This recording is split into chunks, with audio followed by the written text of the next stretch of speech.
Everybody, I've called the meeting to order. Good to see so many faces in the crowd tonight. If you would, join me for a moment of silence, please.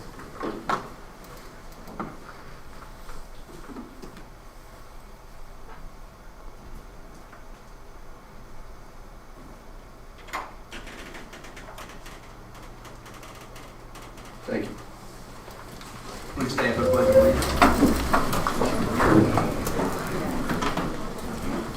Pledge allegiance to the flag of the United States of America and to the republic for which it stands, one nation, under God, indivisible, with liberty and justice for all.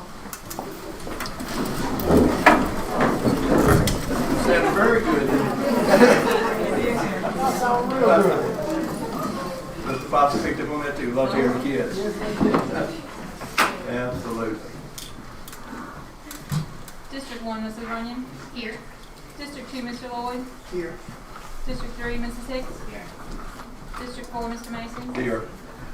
District 5, Mr. Clay. District 6, Ms. Shotwell. Here. District 7, Mrs. Coleman. Here. District 8, Mr. Potts. We have a quorum. Mr. Clay had something come up at work and is stuck in Lynchburg for just a little bit, so he could not join us tonight. So, if I could get a motion to approve the agenda, please. I'll make the motion. So, Any discussion? All those in favor say aye. Aye. Opposed say no. Got to get a motion to approve the consent agenda. Make the motion. Second. Second. Any discussion? All those in favor say aye. Aye. Opposed say no. No one signed up for citizen comments. Dr. Huston, floor is yours. All right. Well, good evening, everyone. It's wonderful to see so many folks here tonight, and thank you to everyone that's joining us virtually. That's always a really good thing, too, for us to be open and participating and have that every month. I'd like to extend a special thank you to all of our veterans. Thank you for your service to our country. It's a wonderful time to celebrate tomorrow. So celebrate you every day. Thank you so much. Since we were together last, we have officially cut the ribbon on the new high school. We've had many, many celebrations. I know Mr. Davis is probably ready for our celebrating to settle down a little bit, but we're just so proud and so excited to have finally cut the ribbon. It was a wonderful day. Many thanks to everyone who participated and all those that made it possible. That's even more important. It was really meaningful to have so many of our students participating.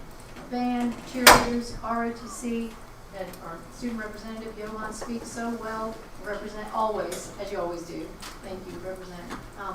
And again, to have our kindergartners representing the class of 2038, and what that represents is future for everyone. And we just continue to say to every one of our students, both present and to come, that this community is behind you. And if seeing that building, if you haven't seen it, please come. But if that isn't just evidence that this community supports you and that our children in Halifax County deserve the very best there is, and it is the very best, and we are not biased at all. I think Mrs. Ford will agree. It is absolutely the very best. So I also want to recognize the joint effort that's going on right now between our board, our school board, and the Board of Supervisors, and with the wonderful help, as always, from our staff and more student groups from the high school. We were able to put on a very nice welcome reception for our new county administrator, Ron Gray. We are very, very excited to welcome him home, back to Halifax County. He's a product of Halifax County Public Schools, and we are really proud of that. But beyond that, we know that he is very highly qualified, but he's also deeply committed to education and to building a strong relationship with us. And we're just going to keep moving forward and working together for everybody, really, for everything on the county side and everything on the school side. The next big thing we have going on is this coming Sunday at 3 o'clock at the high school. If you are a parent, and it doesn't matter if your children are still young, they will be teenagers before you blink. So if you know someone that is a parent of a teen, please come out. We are going to have one of the most impactful, eye-opening things that could potentially save your child's life. We have a wonderful partnership with the Sheriff's Department and with the Southside Behavioral Health. And also, we can really thank Miss Kimberly Gordon and the Yovaso group for really helping put this on Sunday. But it's called Hidden in Plain Sight. And basically what happens is it's a teenager's bedroom that's set up. And the presentation is all about all the things that parents, adults, other people would never know that is potentially dangerous that your kids could be involved in. And it's not a gotcha. Kids, teenagers, don't worry. No one's out to get you or start to come digging through your stuff to see. But so often things happen and parents say, if I'd only known. I didn't know. I didn't know what to look for. So this is real talk, real language, and it's real examples of, hey, if you see this, you might want to ask this question. Or, hey, if that's going on, here's a clue. So there's no reason for parents not to know. This is a wonderful national program that we are so fortunate to have. So grab someone and be at the high school at 3 on Sunday afternoon. So again, just share it with anybody. So we have a very exciting agenda tonight. I'm not going to keep on and on with things, but I just want to wish everyone a happy Thanksgiving. And again, let's just continue to be grateful for all of our many, many blessings. Thank you. Mr. Chair, Yes, sir. can we get these chairs that are not taken over here to those few people? Yeah, if y'all are standing and want a seat, you can come over to the side here, it's fine. Come over here on the side and just grab one. Or if you're good standing, that's fine too. You good? Okay. You don't want to be nice now. It is good to have a full house tonight. It is good to have a full house. Yeah. Well, good evening, everyone. As Dr. Huskin said, the ribbon cutting ceremony on October 10th was really a special event.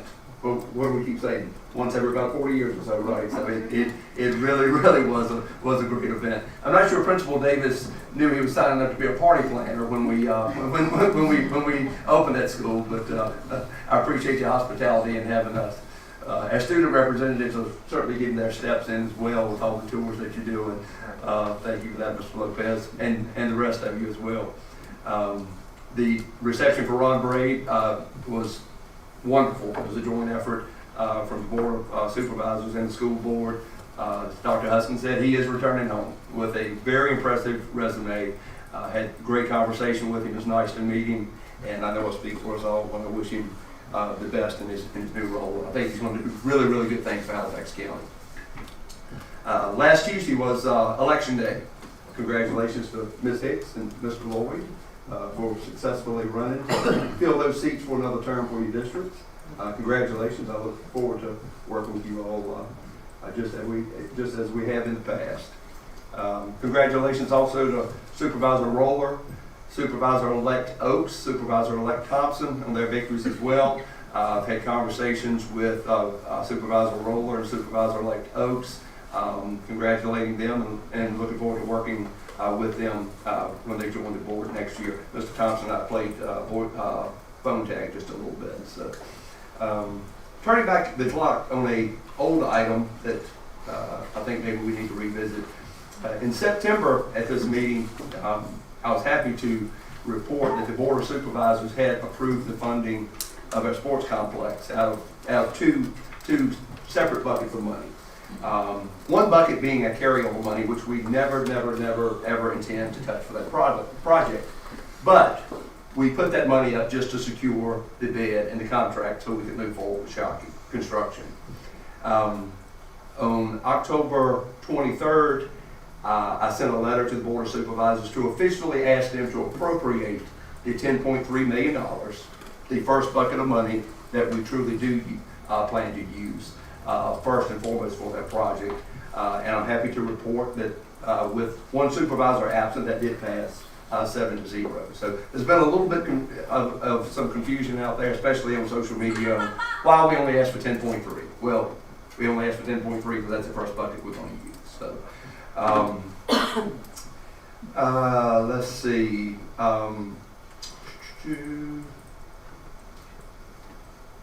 But very soon we will ask for the rest of that money to be appropriated. So, lastly, and probably most importantly, as Dr. Huskin touched on, tomorrow is Veterans Day. So, to all the veterans out there and on the live stream, thank you all for your service and your sacrifice to this country.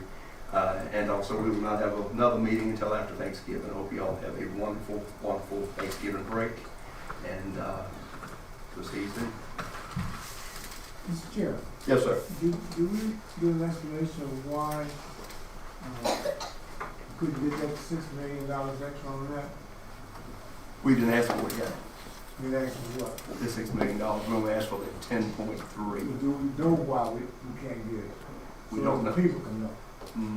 We haven't asked for it yet. It's there. I didn't really ask for, I said, do we know why we can't at this time get it? But we aren't going to use it at this time. That's why we didn't ask for it to be appropriated. This is before the question. The reason we're not getting this money is because they got a forensic audit. The board of supervisors, that's an audit more nasty than an audit that you'll ever see. It's real, real nasty. And I said nasty because it's real thorough. And they're not gonna release that money because we might get some more money, simply because it might be found in this audit. So you need to know nobody's trying to hide anything from you, particularly from us. That's why we haven't asked for that extra money, but we will get all of that when the time comes. But right now, that audit is going on. So you need to know that so we can stop all the vicious rumors and lies that are going around. Thank you, Mr. About Potts. why we're not doing that. Thank you. Moving back to the agenda. So Vice Chair Lloyd's not here. Mr. Lopez? Excuse me, Vice Chair Clay. Mr. Lloyd, you are here. Mr. Lopez, you have the floor.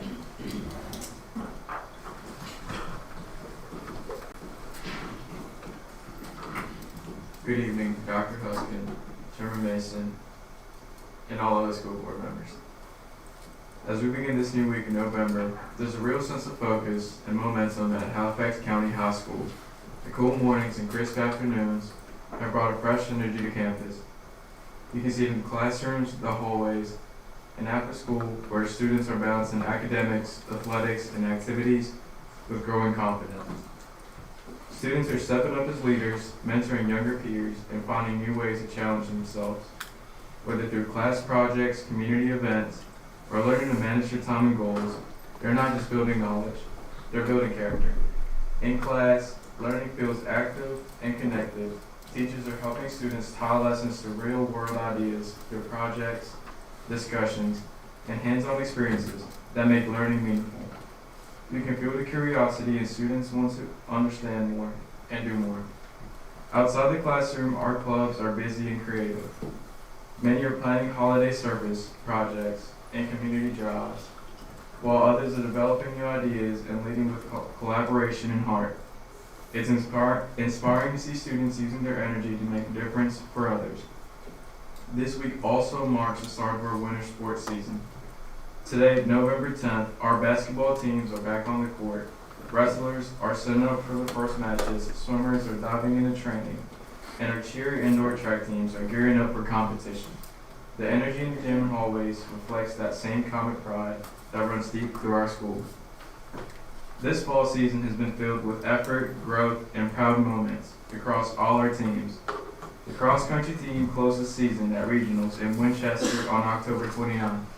The cross finishing strong with 3 wins out of 9 meets. Volleyball wrapped up its regular season on October 21st against Bassett, showing steady improvement in teamwork throughout the year. Finishing 5-16 on the football field, the Comets faced Bassett again on November 7th, closing the season at 3-7 with hard-fought games that showed true grit and sportsmanship. The golf team also delivered an impressive performance last month, finishing 2nd overall at the Region 40 tournament in Lynchburg. Halifax County's Owen Mason capped off his standout season with a remarkable showing at the VHSL State Golf Finals, tied for 6th place overall and earning medalist honors at Heritage Oaks Golf Course in Harrisonburg. His 74 on a par 70 course under windy conditions reflected both skill and composure at the highest level of play. And as winter sports take off, many of our students' clubs are equally active. Decker attended the district competition last Thursday and secured multiple seats to go to the state leadership conference in Virginia Beach. Yoboso was hosting distracted driver simulations, which improved awareness and promoted safety, HOSA continues to grow through services, leadership, and real-world healthcare experiences. Student spirit has been contagious throughout the atmosphere, and as we move toward winter, that common pride shines steady, confident, and rooted in who we are as a school and as a community. Thank you. Thank you. Committee reports. I know it was a finance committee meeting today. Pretty short notice. You have anything to report, Ms. Coleman? Just three things, all good things. So we are 28.7% of our budget for the fiscal year. We got some good news. We received a federal grant, just a hair shy of $953,000. So very good news in that aspect. And even better news when it comes to our athletic bills, we are applying for a grant to help offset some of the cost for that project. It is due to be turned in by November the 24th, and a letter of support has been sent out to the Board of Supervisors because that is part of the process that has to go with that. And we're hopeful to have their letter of support back. I think things are looking very positive that we will have that back in time. So all good things, all good things. Good, good. Thank you for that. Dr. Huskin and Ms. Harris? Yes. And you? And me? Okay. Ms. Harris, you join?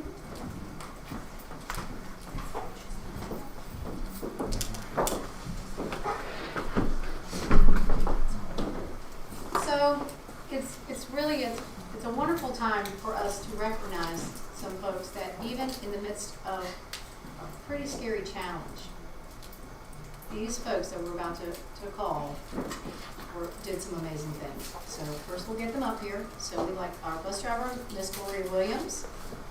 With us this evening. You'll come up.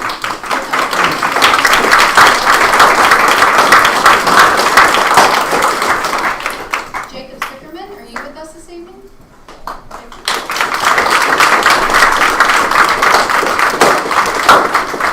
Lonnie Williams Jr. Are you here tonight?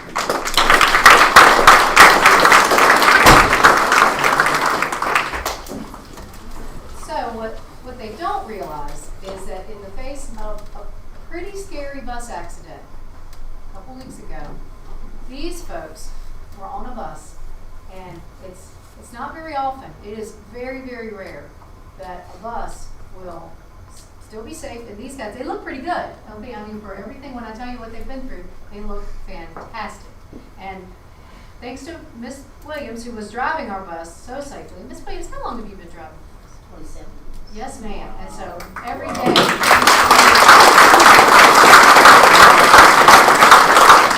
Miss Williams has had the safety of our children at the forefront. And that afternoon, had been raining, and she and a deer got into it.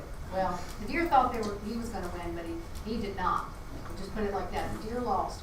But Miss Williams was able to maintain as best she could in this accident. What the additional piece is the heroism that followed after that. I'm going to start first with Jacob. Jacob? You're a little embarrassed, I know you are, but when Ms. Harris, I want you to tell the story about what you saw when you watched the video of what happened in that scary moment. So, in that moment, I was just in complete awe with the fact of Jacob's age and the way he handled himself, and just securing, just being calm.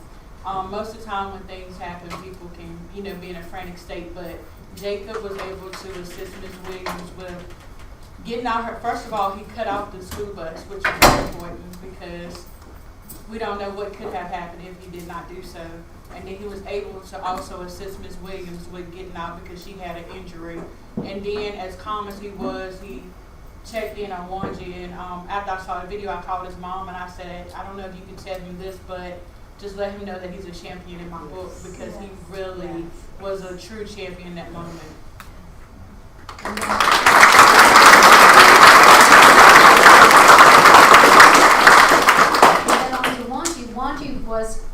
It happens. He has a long bus ride. Wanji had fallen asleep, but when he realized what had happened, he also remained calm, Jacob worked with Jacob and Miss Williams, and they were, I'm just gonna tell y'all know I just tell it. So the bus laid over on its side, and these folks had to walk on the windows to get out, and they had enough wherewithal to know we can't go out the front of the bus. They walked to the back, they opened the door, and they safely exited the bus. And if you ever see the pictures of what they were actually going through in that moment, it is tremendous, and there's no doubt while we are recognizing their courage and bravery, and just on behalf of Halifax County Public Schools, thank you. We just want to thank you for everything. So we have our certificate for each of you.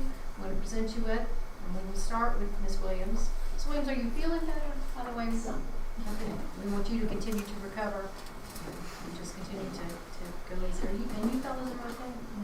You all were checked out as well that day. Are you feeling okay? All right.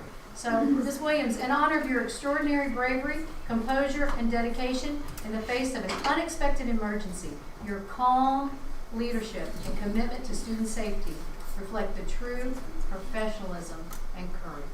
So we just want to present you with this and just say thank you from the bottom of our heart.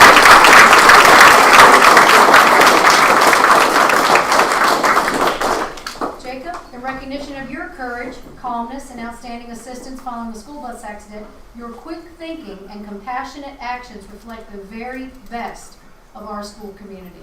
And there's another little side note on his. It says, not all heroes wear capes. Some are found on our school buses.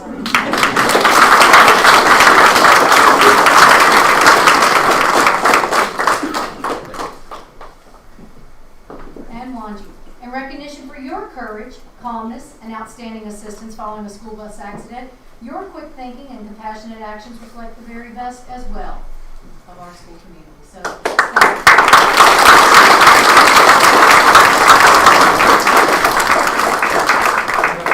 That's all okay. so glad you all are okay.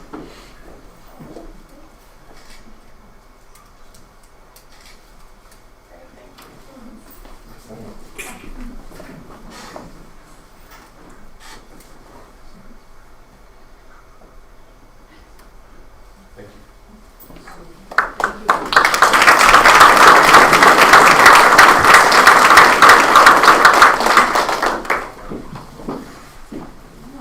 you.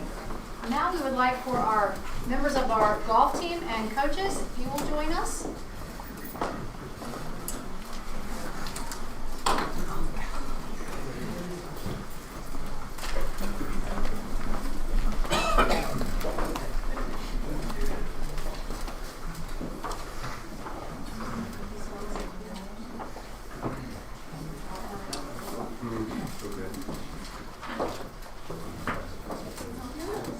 No, it's fine. Absolutely. It's absolutely.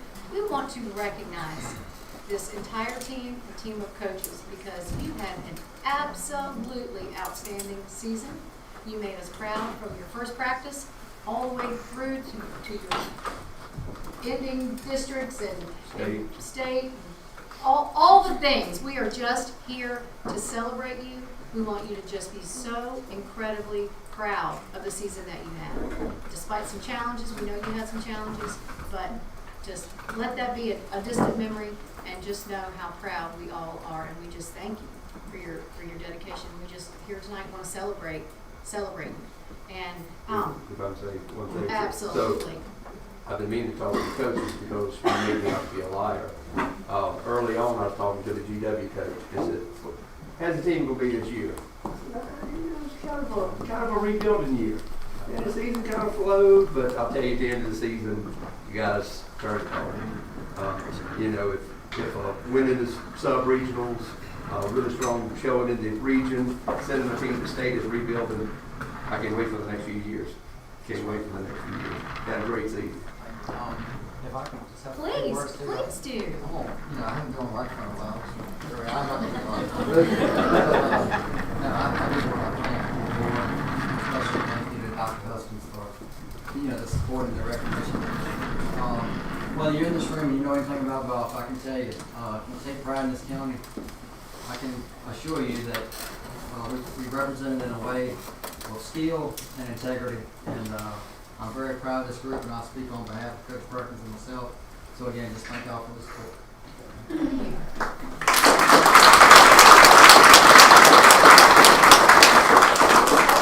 Flags, thank you for everything that you continue to do. Thank you. We will begin with Owen. Owen, in recognition, I'm gonna read all these things, it's a long, long list. Awarded Piedmont District Player of the Year, Region 4D South Sub-Region Medalist, and Class 4 All-State Golf Team. So, congratulations. All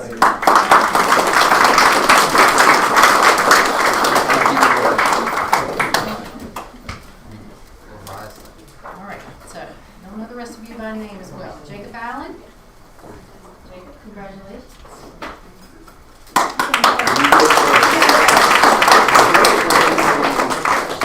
What, shot to mistake? Oh man, he had an awesome year. Yeah, great year. Logan.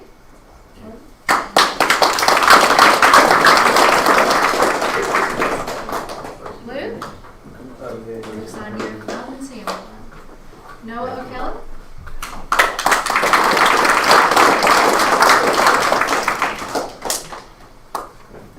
Drake.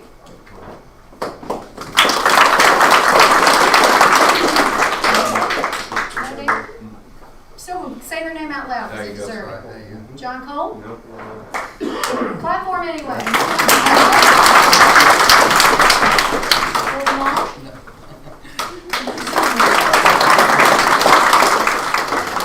Aiden Brown.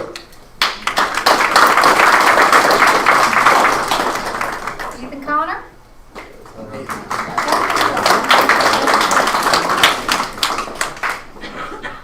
Will Payne. Wade Satterfield. Olivia Seat. Drew Ratliff. That's our 25 season golf team. So, I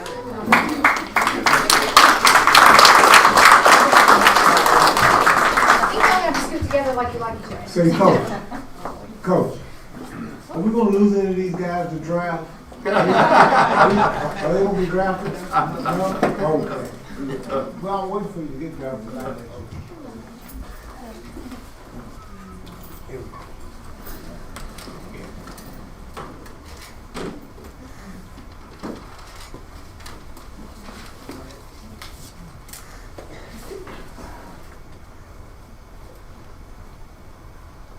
Thank you.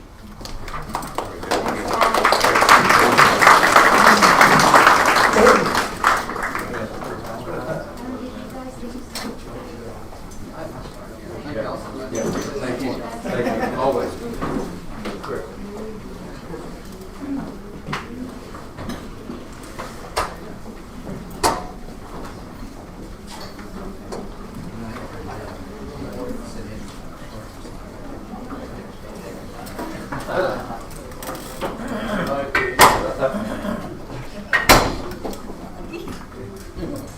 Good seeing you.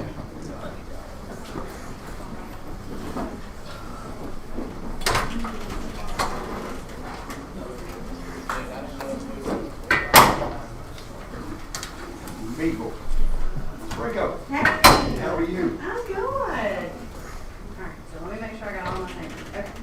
Good evening, Chairman Mason, Dr. Huskin, other members of the board. It's my honor. I'm Kelly Franco. I'm the principal of Meadville. It's my honor to be here tonight and just show you a little bit about us. So first and foremost, Meadville family, please stand.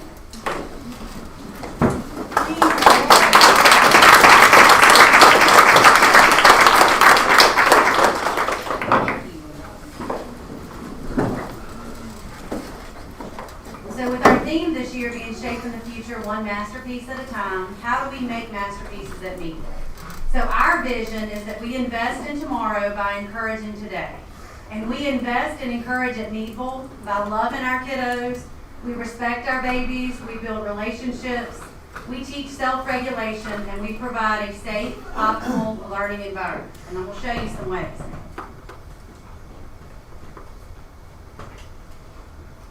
So one of our ways is that we have implemented this year a positive behavior incentive support system.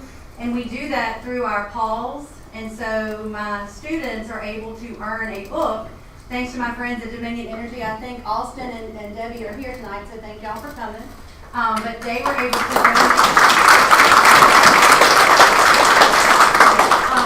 the book machine is behind the big present that you see in this picture. But we had a big event and was able to reveal that to our students. And so this book machine, we pushed it into our positive behavior incentives. And so my students know that in order to get a positive shout out, they have to practice respect, accept responsibility, work together, or stay safe. And so when their teacher or a staff member nominate them, then they're called over the intercom and it's announced. And when they get 5 of those, they get to take a trip to the book machine and earn their free book. So that has been a huge, wonderful thing, a big blessing, and my kiddos love it. And you can see these 2 little friends right here. When they get their books, it's a big deal. The class comes and they're able to get their golden coin, and of course we make a big deal of it because that's what we do in elementary world. So, but it is a big deal. So, but this has been a big blessing and a huge thing. It's been a fun thing. And so this event was in September the 12th. This was in our 5th grade class, Haley McKinney. She created a science love potion and like I said, I'm going to showcase a few things tonight. It's clearly not as many things as I could. But this is just an event that we had. The students really loved it and just kind of earned and giving them that chance to be kids and to love learning. All right, this is our fall festival, September 26th. We are a community school. We are big on trying to invite our community partners in and our families and having our students come in with their families. And so our fall festival this year was a big success. We had over 170 some tickets that came through, so big for us. National Coffee Day was September 29th, and we had to celebrate that. So shout out to Miss Williams. Have you ever been to Starbucks?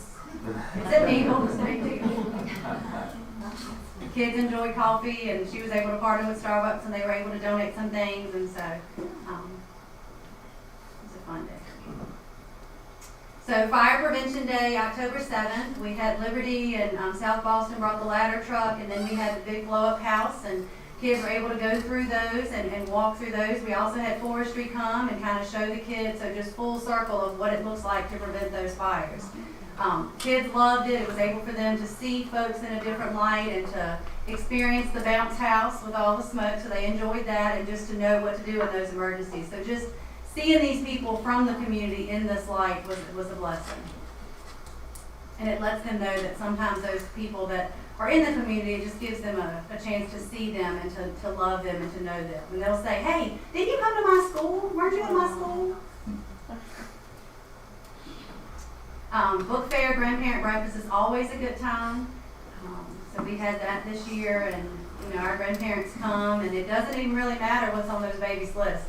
When those grandparents make it to the book fair, they buy whatever's there. And also we, of course, invite our grandparents to breakfast, and they love that too and come. And so, but I have talked, and I've told you some things, but I feel like my kiddos could tell you better. So.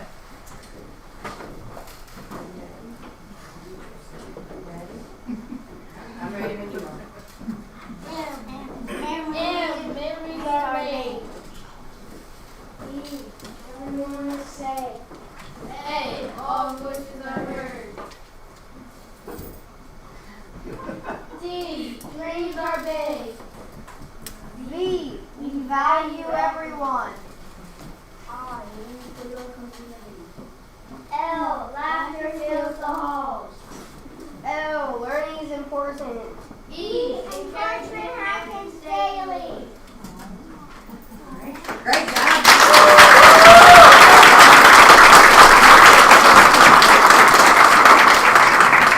My friends, if you're holding a poster, come to me. I've got something else for you to do. So one more thing we would like to say. Thank you. Thank you, Lord, for supporting us and for continuing to support us. And we would like to invite you to our Meadville Friendsgiving. Thanks to our friends at Dominion. It is catered, so all you have to do is come and bring a hungry belly and enjoy some food with us. So, all right, I'm going to take this from you. I'm going to ask that you go give someone that. All right, if you'll put your posters right here.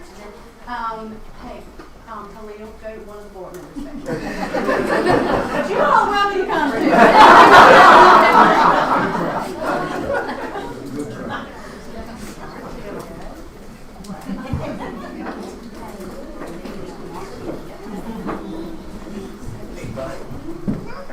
Thank you.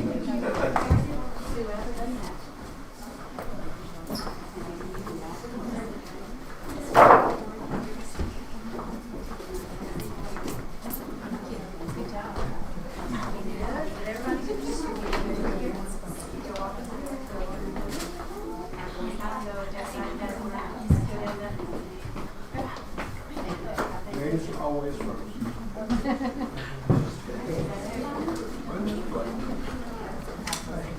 We need one more. Oh, Yeah, we need one more. You give it to me. Yeah. Thank you. Thank you, sir.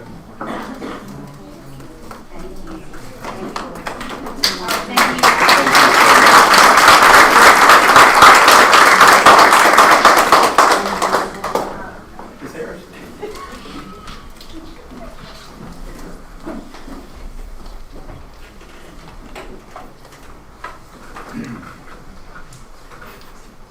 So, good evening, esteemed school board members. Today, I would like to discuss our commitment to enhancing school transportation services for our students, families, and staff. Before I go ahead, I want to invite Mr. Medley to the microphone with me because honestly, I don't know what I would do on a daily basis without Mr. Medley, and I hope he never leaves because if he does, I would have to find a way to humanly download him. So I didn't want to proceed forward without you. I really appreciate you. Thank you. So our mission is clear. We aim to provide safe, reliable, and punctual transportation, ensuring positive experiences for our passengers while adapting to the changing needs of our school division. We are facing some challenges in the transportation department, including a shortage of qualified drivers, rising operational costs, and aging fleets, evolving service demands, and these issues not only affect our operators, but it also impact our students' experiences. The challenges we face have resulted in delays that have disrupted learning and create frustration for families and staff, leading to a decline in trust in our transportation system. We do not want that. So tonight, to address these challenges, we are proposing a plan with a total budget of $100,000, targeting key areas that would promote better service for driver retention. So we propose pretty much distributing bonuses to incentivize safe driving and consistent services, providing drivers with recognition for their essential contributions. We're also looking to have a referral bonuses to encourage our caring drivers to help us recruit new talent, rewarding them for bringing in qualified individuals who stay with us.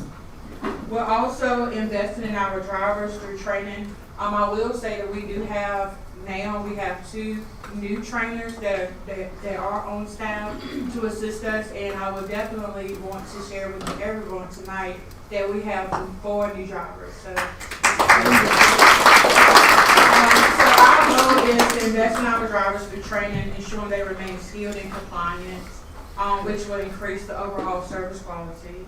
Safety is our paramount, so we're introducing incentives for drivers who maintain safe driving records to enhance our safety culture further. And I would definitely say for us as a whole, we would like to conduct an emergency meeting with all our drivers to reassess and enhance our safety practices, reinforcing our commitment for safety. These incentive programs will create a supportive environment leading to better job satisfaction and more dependable transportation services for all of our students. In conclusion, our proposal for $100,000 incentive plan is designed to tackle our transportation challenges effectively, enhance our service reliability, and ultimately foster a positive environment for both our students and staff. Thank you for your attention. Any questions? Ms. Harris? How are we coming along with the, Ms.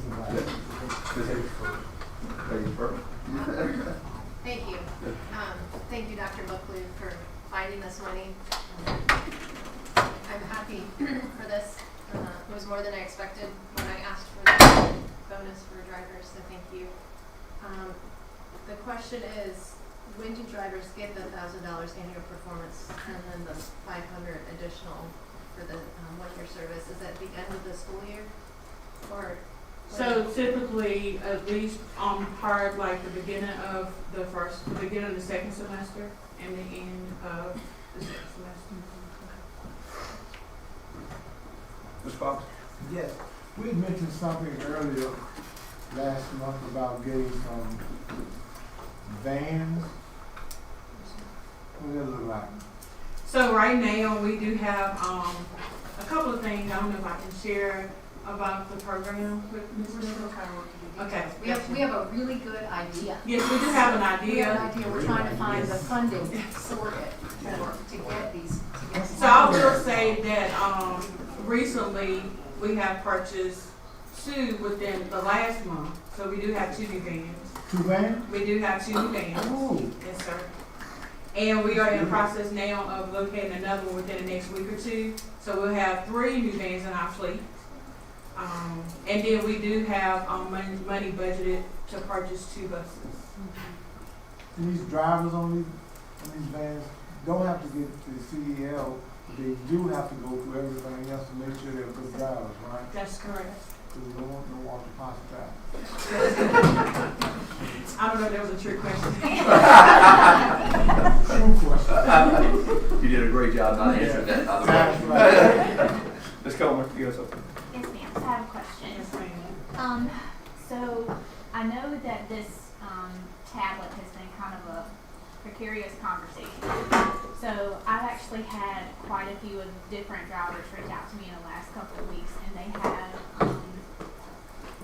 they have some concerns about it. It's not that they don't want to use it, because that is not the case. But I talked to 2 specifically who have just some super curvy roads on their routes. And, unfortunately, we can't control where a driveway pops up. But it puts that driver having to be in a spot that's not the best to be stopped for an extended period of time because of the tablet. Is that something that we can have looked into? Because I have talked to quite a few, and they are concerned about the time it takes when they're getting off the bus to have to make sure they're hitting all the right things so that the student is, I guess, shown that he or she has exited the bus and is at home for the parent to see on the app and things like that. And I know that we have talked about that before, that we did spend a good chunk of money on that. I just want to make sure that they feel safe to be able to use it. And I know some of them are concerned with the layout of their route, I guess, and having to stop in precarious places to use that tablet and that aspect. Is that something that can be looked into? Yes, so I guess what you're asking is actually twofold. So for one, we want to make sure that our drivers are safe with using it, that they know how to use it. So that's one part of us actually having training to do so. Yes, ma'am. I do have plans to visit each school in small increments to meet with the drivers along with the routing specialists to make sure they can do so. The biggest portion really is twofold. If the parents could actually go on the web and download the app, because the greatest portion of it is if the drivers turn the tablet on, they can see their kids, whether the kids navigate or tap in or out as they're exiting the bus. So as long as we go through the pre-trip, once we get to the schools, we can identify, especially leaving in the afternoon, we can identify the ones that's actually on the bus. It will help remedy questions as to where is the bus and where is my child. So whether the kids are logging in or out, that's another thing that we have to tackle. But the biggest portion of it is to make sure our drivers are aware of just the importance of just turning the tablet on. And then to help the students, a lot of students, the bus drivers that's having the greatest success have trained their students to use the tablet. Right. Yes, ma'am. Good. Ms. Potts, you have a follow-up? I'm trying to see if I understand this correctly.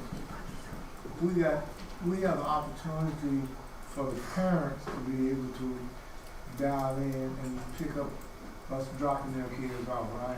That's correct. Okay. what do the parents have to have at the home to do that, or is that part of this tablet we're talking about? From my understanding, they just download an app. It can be on a device, a mobile device, or a actual computer, laptop, iPad. Shooter or phone or what? Yes, sir. Either one. They can use it on a mobile device or a desktop computer. Mr. Potts, this. It's a My Ride Kids web Yeah, app. computer. Yes, it's an application. Oh, yeah. Yes. Well, I just wanted to know that a lot of people see, reception is kind of crazy out there in the county. So we may not be able to get it at some schools we will. So we have the ability to let them know how that's gonna work, or am I still correct on that? Yes, sir. I've been communicating with the schools to ensure that information's been shared with the parents. Okay. So if they are new coming, they should be receiving information as the students enroll. Because the Wi-Fi out there is not as great as it ought to be. They're working on it, so. Hopefully we can get it done. Thank you. You're welcome. Ms. Rodney, you have a Yeah, just real quick, I just wanted to touch on something because you had made a statement and I want to make sure that the public is aware. When we introduced the tablets in this program, the bus drivers were sent through a training, or they should have participated in the training. So we did not just give these tablets to bus drivers and have them figure it out on their own. For one, they should have already went through the training if they were employed and signed contracts at that point. So the ones that have not been through that training, have we scheduled a training for them? We do have a scheduled training, yes, ma'am. And do you have something in place to make sure that it is mandatory that these drivers participate in that training, and they're not just, they don't think that it's a you can come if you want to type training, they need to be at this training, correct? Yes, ma'am, it's a mandatory training, and we have been sharing that information over the 2-way radio to let them know. Okay, Yes, thank you. ma'am. Ms. Hicks. Sorry, I forgot this question. What about double routes? Are drivers paid for double routes, and how much? They are paid for double routes, and Yes, there's a set cost salary for a person who's doing a double route. One of our schools has double routes, and it's in their contract. And with the shortage of drivers, when we ask someone to do a double route, then we compensate them. So they get, like, let's just say there's a shortage of drivers and a driver has to cover 2 routes that day. Do they get paid for both routes? Yes, sub-pay, yes. Everybody else? Good. Thank you both for what you did. Thank Appreciate you. this report. Thank you.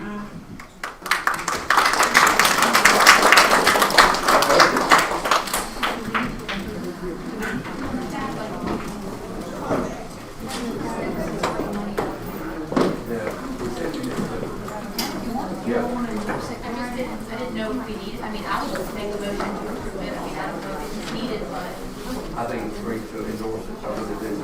I would support it. Yeah, motion on the floor to approve. I'll second that. Did we state that motion? Oh, Did you do a second? yes.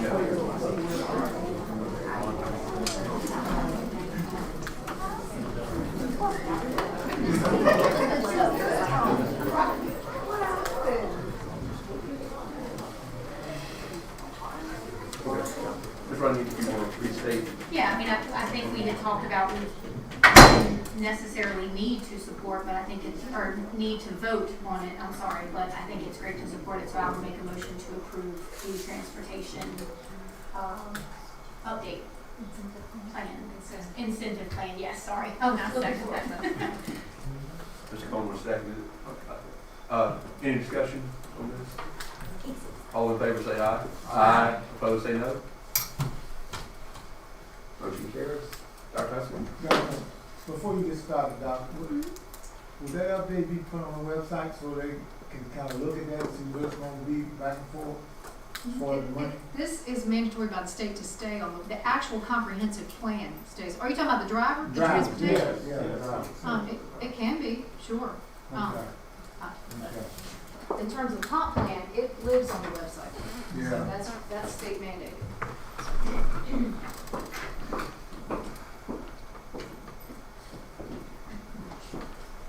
Good evening, board members, I'm going to bring you tonight an update on our overall 6-year comprehensive plan.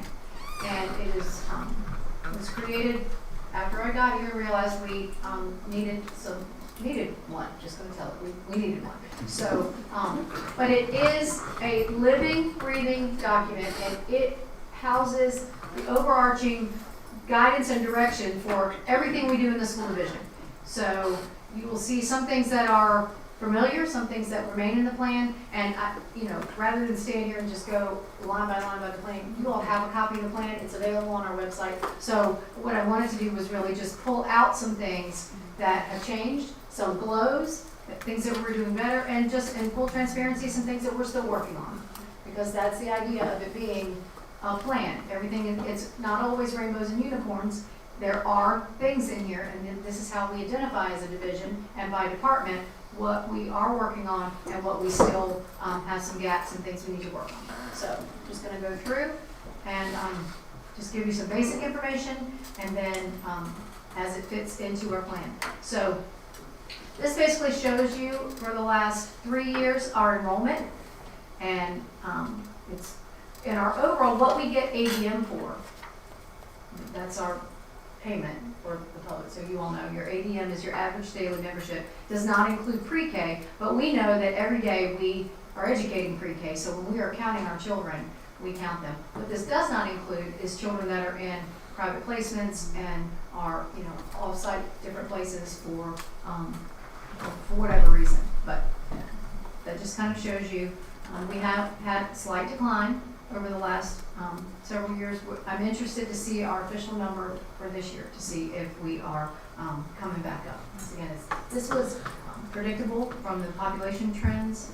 But what I like to do is, if you want to spend some time with this, what I like to do is I like to look at last year's kindergarten and the following year's first grade, because then that way you're able to follow cohorts of children all the way through, and you may notice large increase. Like when I looked at grade 3 from 23-24 to 24-25, I mean that's a pretty significant 25 kids. That's a class. And so again, this is how we track how teachers are moved around, or how we how we do things in each building. So we track the cohorts of children. So that's just. And what you're going to see here is we're 1 year lagging on our data because our quality profile has not been released yet. We're still waiting on that for the state because there's some they're making some changes there. But our big goals under instruction are achievement and growth. We knew coming back from COVID we had a lot of work to do, and so we're really monitoring student achievement. Chronic absenteeism. We need our kids back in school. They got very used to not being in school, so we're putting some things in place for absenteeism. Our CTE pathways, we are very focused on whatever your pathway may be, whatever your choice is, we want to help you get ready for that. And as always, preparing life-ready graduates. So that's the big goals under there. We're going to just really quickly take a look over the last 3 years by each subject area. This is division-wide. Each school gets their own report, but this is, as a division, how we're doing, how we are growing, and how it compares to what the state average is. So you can see in reading, we held steady for the past 2 years at 68%, which is, we're still slightly below the state average, but considering every percentage point, it takes more effort than you realize to grow a division percentage point. So when you do see growth, it's encouraging. So next one, writing. Here's one where we're still below the state average, but look at the growth from 54 2 years ago, now up to 68, we are approaching. So that means that our teachers are getting aligned with the curriculum, and they're putting real effective things in place in the classroom to get our kids able to communicate in written form. Okay? Math. This is our strength area. We are proud of our achievement in math. We are above the state average, and we are, again, what that says is we have aligned curriculum. And our teachers are doing a really good job preparing our students in the area of math. Go back to science. Yeah. This is another area where we were very concerned after COVID, because during those times we really had time to teach reading and math, if at all, with so many kids at home. So to see that we have now grown to meet 70% in science is is accreditation, is meeting it. So we have grown to that, and we are looking for that to continue to get even higher with some of the strategies, and we've really focused on hands-on experiments. We put hands-on kits in all the elementary schools and just really done some things to try to see that growth in science. Okay? History, we know, is still a serious area of concern. Part of this is because it does not count towards accreditation. And we all know that what is not measured is often the last thing. If you've got time in a day, you are going to focus on the things in the classroom that get us accredited. But we are putting some things in place. The other thing that was going on from the state level is that the curriculum, they were in 2 sets of SOLs. So there was a lot of confusion on even how to get aligned at each level with the curriculum. But we are really working on this. We did show a decline. Again, full transparency, we showed a decline last year in history, but there were bright spots around the division and some teachers that are doing it very well. And we're trying to have some grade level meetings to say, hey, what'd you do? How'd you do it? And really share out those strategies. So we'll continue to work on history. Okay, absenteeism. I wish we had the graph for the last couple of years because we were in the 30s 2 years ago, and we have continued to shrink our overall absenteeism rate, and it's showing. I do feel like our academic gains are showing because kids can't learn when they're at home. So we're excited that that's continuing to come down. Okay, here's our on-time graduation rate. You can see that it made a nice jump, and then it's made a little, as long as it's continuing to go up. We're going to continue to work on that. We've got some more, again, with working with CTE and some different pathways and just some different things that we can do to improve. We need to get it over 90. It's got to be. It needs to be 100%. We want everyone. And this is on time. This is, if you start as a 9th grader, you go through with your cohort and you graduate on time. So, we do have several children that take an alternative pathway. We have a very strong GED program, and we are still getting them graduated, but we'd like to really continue to grow our on-time graduation rate. One thing that we're also looking at, and this is what I talked about, the big goal around the pathways and the different diploma types. You can see that we're about half and half of standard diploma and advanced diploma. So there's some new things coming out in the accreditation system. We're still waiting for the state for the different weights of how things are going to count and what we're going to get credit for. What are the 3 E's? Enrollment, enlistment, and employment. So there are some things that could impact our diploma types and all of those things. So we're excited to see how that number can change pretty soon. Okay. So another one, and really we could flip-flop them because if you're not safe, you can't learn. And you all know, and I thank you all for this, is school safety has been at the absolute top of our list for several years now. And it's sad that it has to be, but it absolutely has to be. Every year, everyone is updating their crisis plans, they're doing their drills, they're practicing, they're talking to teachers, bringing in different training. Last year, we had the principal of Sandy Hook come in and spoke to everyone, just real talk. Unfortunately, what happened and what did you learn from it, and how can we learn from it? So that CERP plan, that's cardiac readiness. So we have people trained to take care of that. We also have Narcan, should we ever need it. We have people trained to do that. One of the decisions that was early on when we wrote this plan was we're not going to decide who gets security and who doesn't, who gets weapons detection and who doesn't. So I just thank you as a school board for absolutely getting behind that and the funding to say, no, we're not going to choose. And yes, it costs us $1.3 million, but we are never going to look at a parent and say, oh, your school was in phase 3. We were getting to you. Absolutely not. Every child deserves to be protected every single day. So that's why it's there and it's in all of our schools. And if you watch the news and you look around, some of the larger school divisions are just starting to get weapons detection, and they're just starting to realize that they need private security and SROs in every single school. And again, we may be facing some pushback and some changes on that from Richmond, but I feel like this board is going to continue to help us find the money and make that a priority, because again, our kids can't learn if they're not safe. So, we all know that mental health is a big deal. We're continuing to look for creative partnerships with all of our community people that are, I mean, it's just real. It's very hard to get a school counselor license, even if you come from if you're a licensed mental health professional and you want to come be a school counselor, we welcome you, but the licensure process is hard. So in addition to some of our curriculum supports, we're working hard on the licensure side at the state level, because that stuff comes out of DOE. And so we said to them as a group of superintendents, we said, look, we know mental health is real, and you're all talking about it, but it's time to do something about it and get some more licensed counselors. They want to come work for us. They want to be in our schools. So help us with that. We are so excited to welcome the DARE program back. We're getting ready to have the graduation again next week. Thank you to the Sheriff's Department for just saying, may we? And I said, may we? When can you start? Please. We just think it's just wonderful. One of the things that was just wonderful when I first got here, and it has continued, and the group has actually grown, is this quarterly safety group where there's a minimum of 30 people, sometimes more, in the room from every facet in this community that touches safety.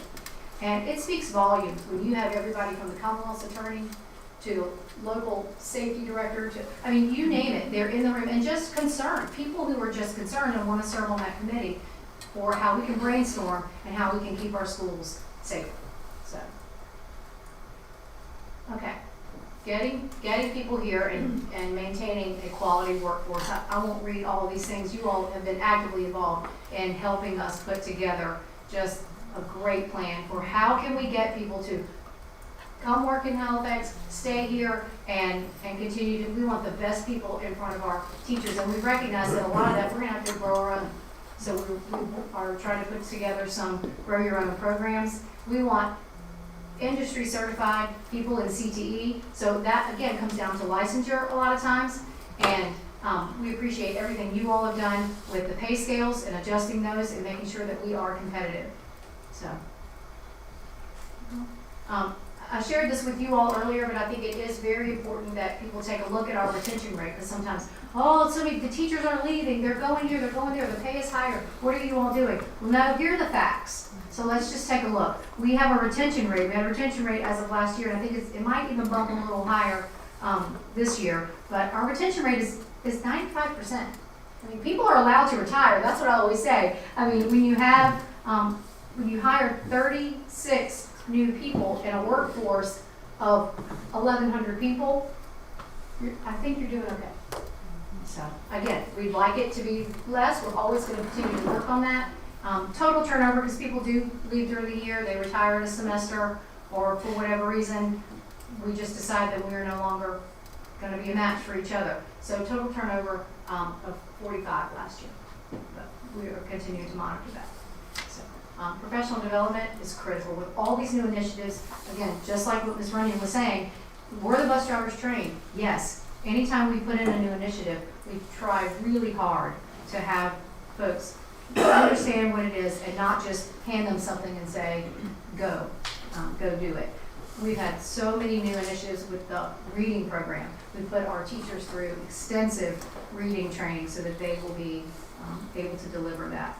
So we are constantly working with our colleges and universities. We're always asking, how many do you have in your program? How many can we enroll? Can we create some type of cohort program?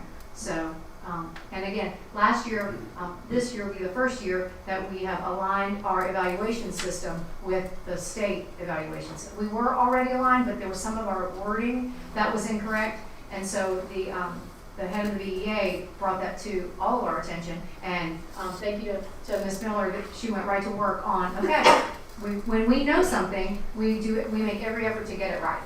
So that is now aligned for teacher evaluation.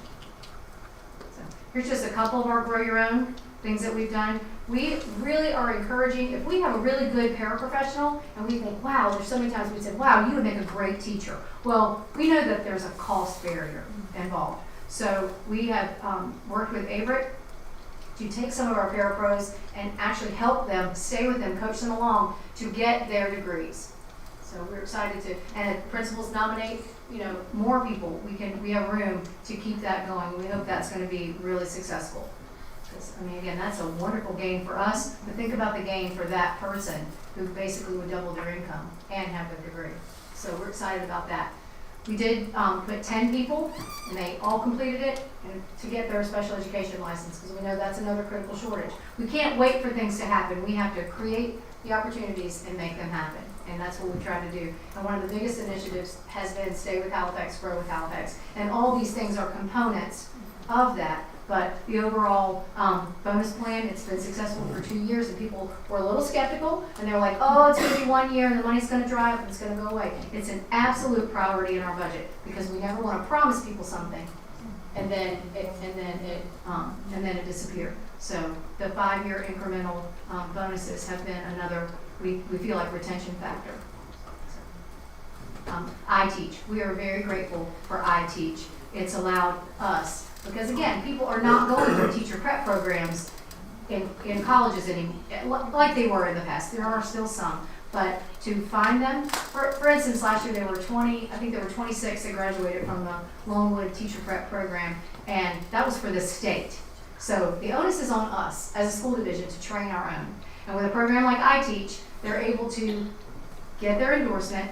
We pay for it up front, because again, it's about $3,300.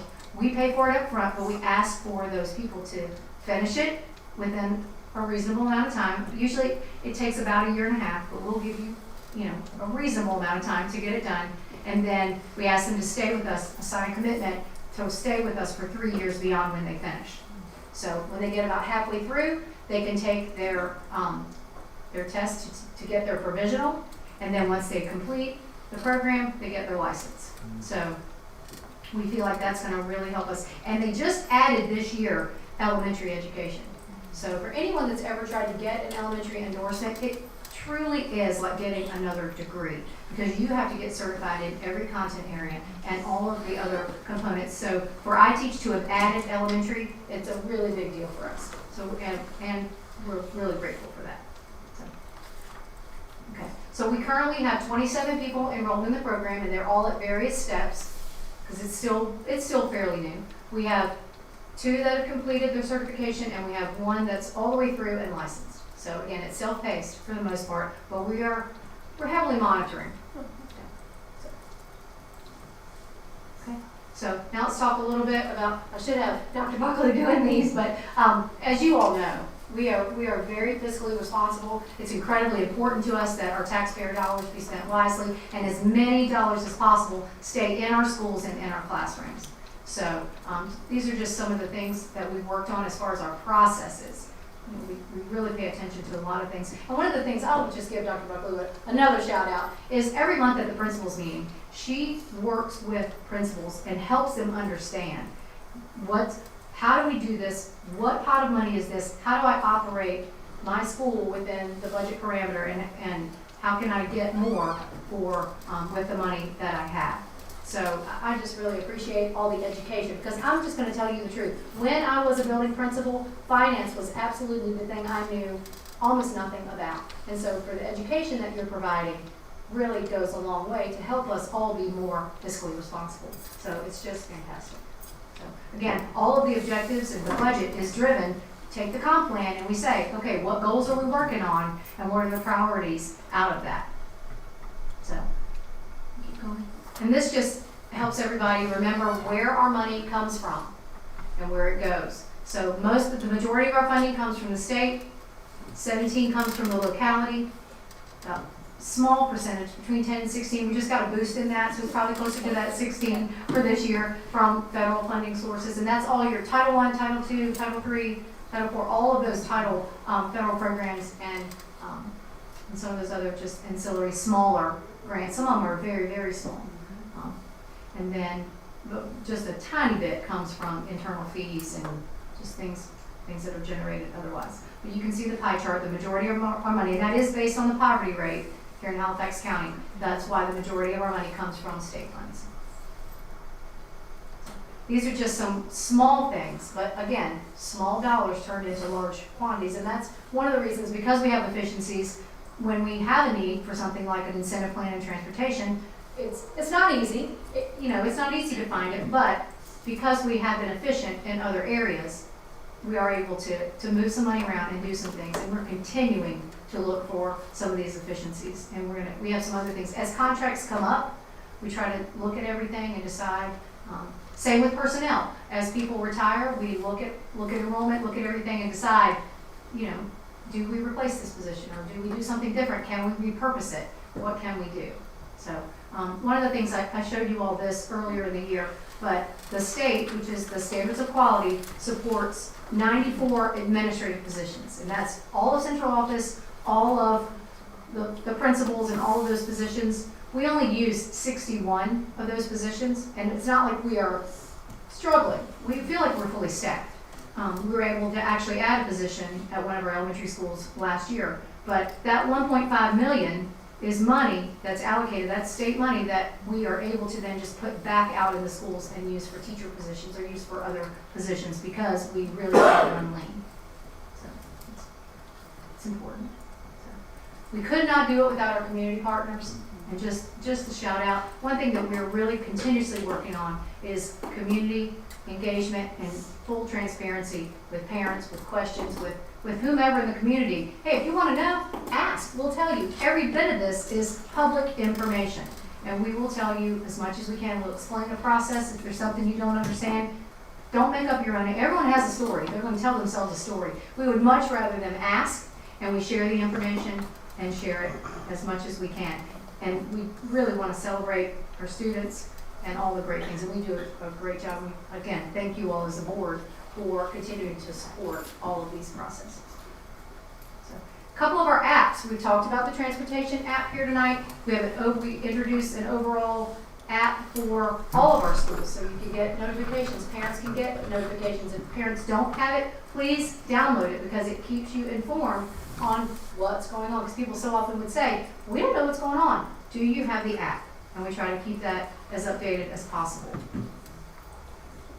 Another one is through our messenger. And right now we feel like people have a little bit of call fatigue because when we were going through the cyber attack, we were having to call people pretty constantly. And so shout out to folks, if you're listening, please answer your phone. Because sometimes it may be the school about a bus issue because we're still trying to make sure that everyone has the bus app.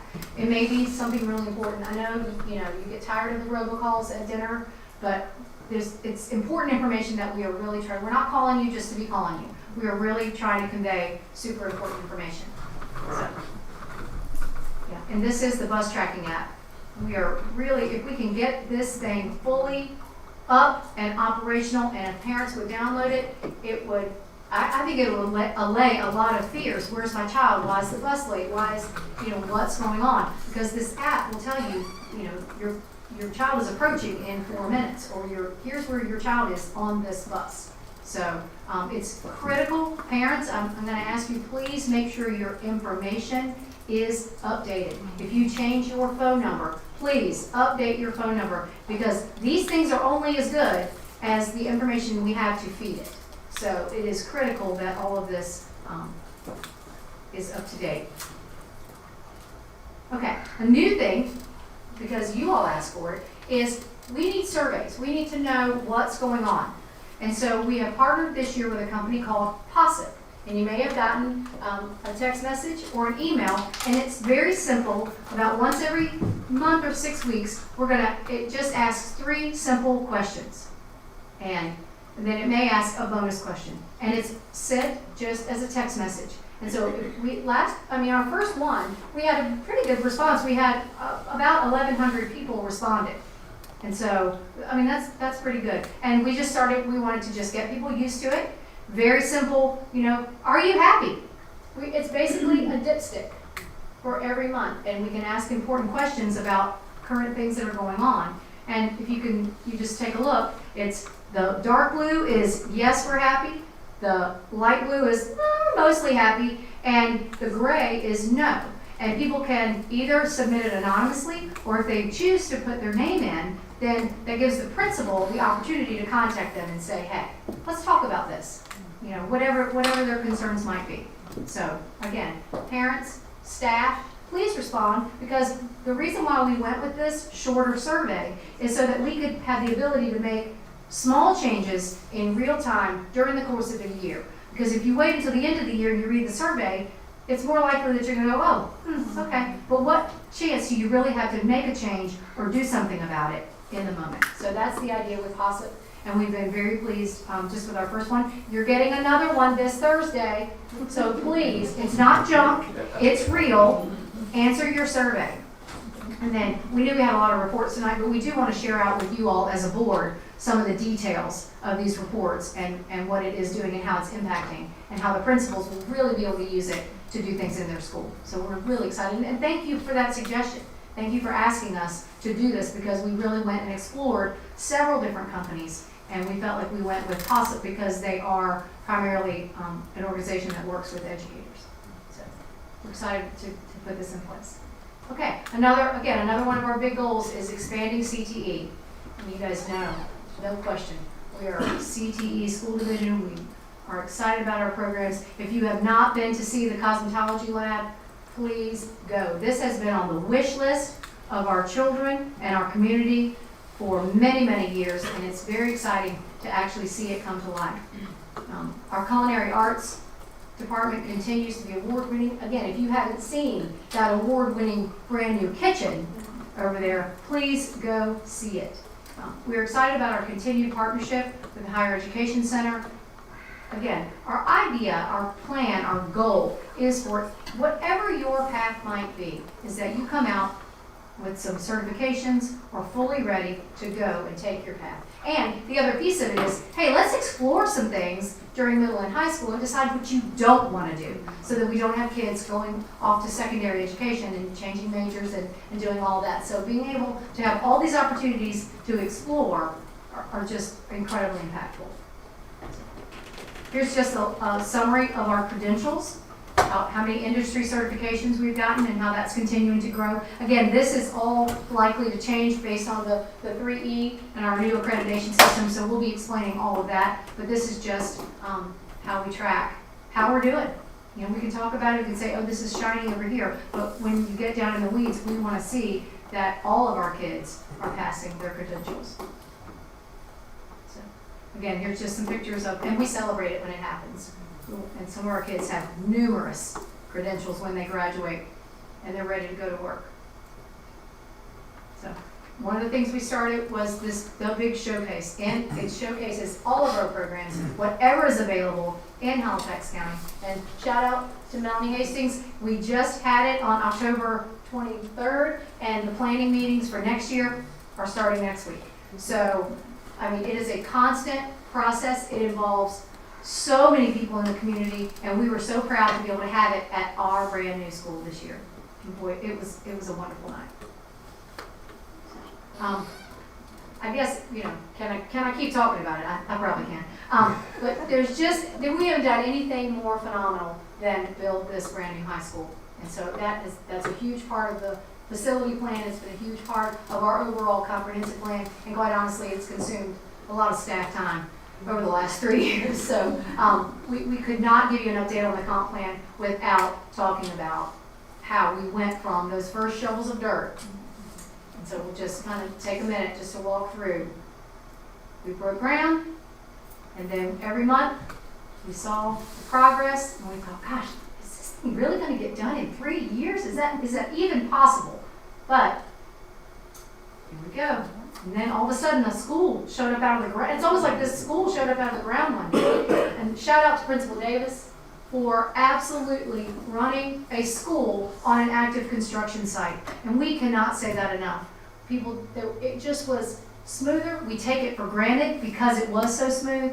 But if you really stop to think about that, you don't often build something of that magnitude in your front yard while you are trying to actively run a comprehensive high school.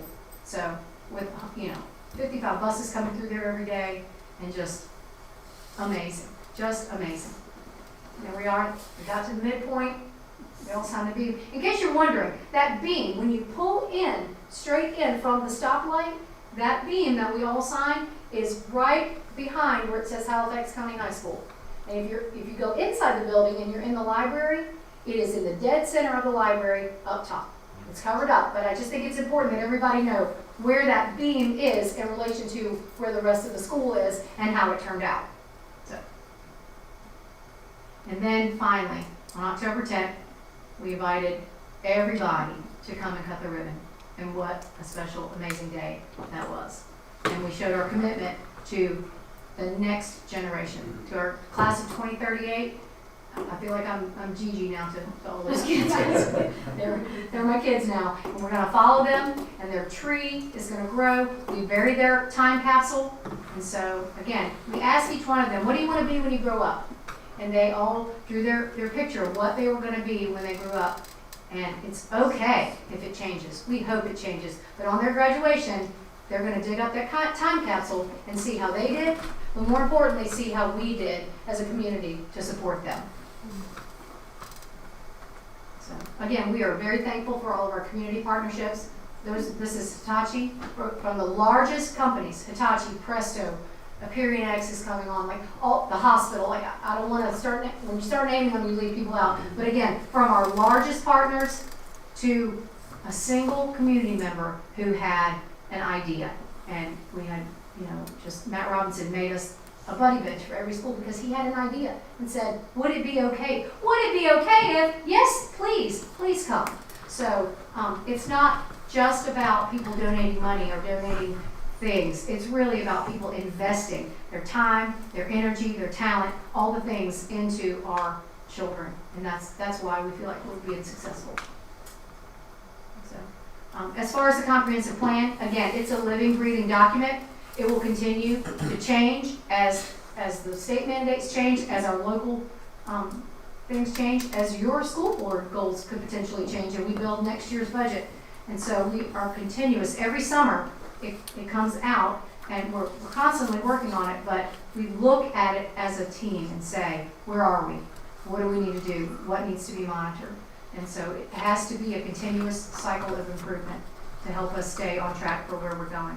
And then these are just the components that are part of that. Last one.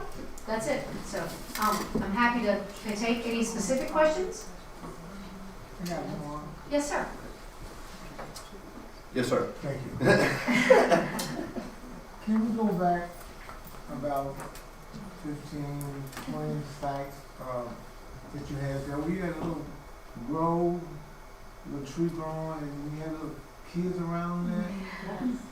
You want to see the class of 2038 again? Or I didn't want you to tell them. all right, wait. Go back to the groundbreaking. Exactly I think he wants to go. If you were there, you know what we're talking about. If you weren't there, that's why I want you to see it. That was a ribbon cutting. Oh, yeah. Oh, Well, yeah. it's before Oh, no, that. it's past We had that. it on another slide. It was just them. It's in the front. It's way past. It's that. way back up again. Yeah, it was like the second, Yeah, maybe the second slide. It's the third. Some sound. third slide. Third Yeah. slide. There you There go. you go. There they are. One from each school. Yeah. Y'all see that? That's why I had school there. Right there. That's why I had it.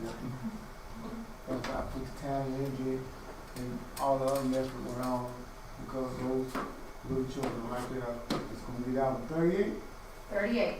Well, they'll be in the school 4 years before that, so they'll be in the school in Right. 34, but they will graduate in 38. But when those children, who are now kindergartners, when they come to school, it'll still be the new school. Right. Because we don't build schools all the time. So they need to understand that this commitment is for, yes, Johan, it is for you and the students that are there now, but it is for these children Yeah. and the next group that's coming behind them, and ones that aren't even born yet, because that is our deep commitment when we build a brand new school in a one high school district. I plan on being here in 38, Okay, so I want to see. we'll let you help dig up the time capsule. Yeah, we'll be happy when we get ready to do that. 'Cause Okay, that's what I'm looking for. Really, I am. I'm still looking forward to that. Yeah. You know, it's the first time we've ever done that. we buried, it's been since this day, we've buried the capsule, and then we've ordered a little monument, a little plaque to put over it with the specific instructions in case some of us aren't around. Yes. Mr. Lloyd, you have a question? Yeah, I guess on the first state that, as a board member, I take a lot of pride in the safety and the retention initiatives. I think that was, huge accomplishments by the board. So my question's not related to that, but I want to make sure I start with that. So I know we often hear about the impact of COVID, and I think we all can presume that the impact is significant. So I was looking at the numbers, all those coming out of COVID. Have we looked at the numbers maybe the 3 years prior to COVID? I would be curious to see how we stack up, just so we can Well, fully we're actually appreciate better. the We're research. actually better than 2019 and, especially our math scores. I mean, you know, we can pull that and you can see that, but we had compared that before because we do want to know, you know, when you go back to 18, 19, what are you looking at? Because we want to see how we have come out of COVID, but that's not enough. We want to continue to get better. I think that would help me better understand, you know, the full impact of COVID. You know, we all presumed it to be significant, and I'm sure it's monumental. But seeing the numbers prior to COVID, seeing the numbers after COVID, to me would be. And how long it's taken to get back. Yeah, I would love to see that. Yeah. Oh, okay, Ms. Miller, can you help us with some data on that, on the probably 18, 19, 19, well, Probably maybe 17, 18, 18, 19, and just to kind of compare. Yeah. Okay. Thank you. Yeah, That's a good absolutely. point. That's a good point. And piggybacking on what you and Mr. Lloyd said, in talking with other board members in other counties, we are light years ahead of some pretty wealthy counties when it comes to security, safety, weapons detection. Elwood County, unfortunately, we have to do it, but we are doing a good job. Yes, Mr. Lloyd. When you said that, it made me think about, I wish Michael Lewis was here tonight because I'd like to make sure I say this. I recall when he was first implementing the alternate strategies for our sporting events. That was something that was a new concept. You know, it was very innovative, very forward thinking as far as what he brought to the athletic events and the safety aspects there. I mean, clear bags, a lot of places use that, whether it's college, but all of the other pieces, you know, comparing the metal detectors and all of the small details that went into those plans. So, you know, I wish he was here tonight. I would like to. We'll make sure he gets the message, because it really is incredibly important, because it can't just be on school day. It has to be anywhere we have people gathered. Yeah. Anything else for Dr. Husky? Thank you. Thank you for that report. Yes. Thank you. Mr. Davis.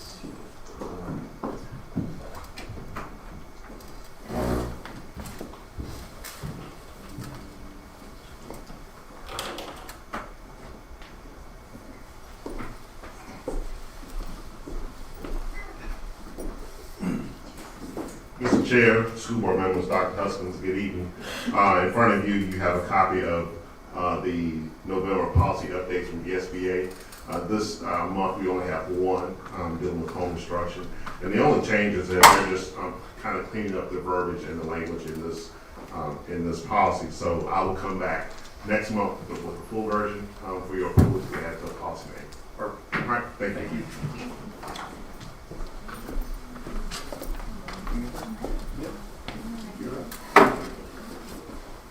Motion to move into closed session pursuant to section 2.2-3711 of the Code of Virginia. Move that the board convene a closed meeting for the purpose of considering the following specific matters. 1, personnel, the appointment, resignation, and salaries of specific division employees as authorized by section 2.2-3711.81. And 2, disciplining specific students in the school division as authorized by section 2.2-3711.82 of the Code of Virginia. Second motion. Any discussion? All those in favor say aye. Aye. Opposed say no. Call the meeting is adjourned.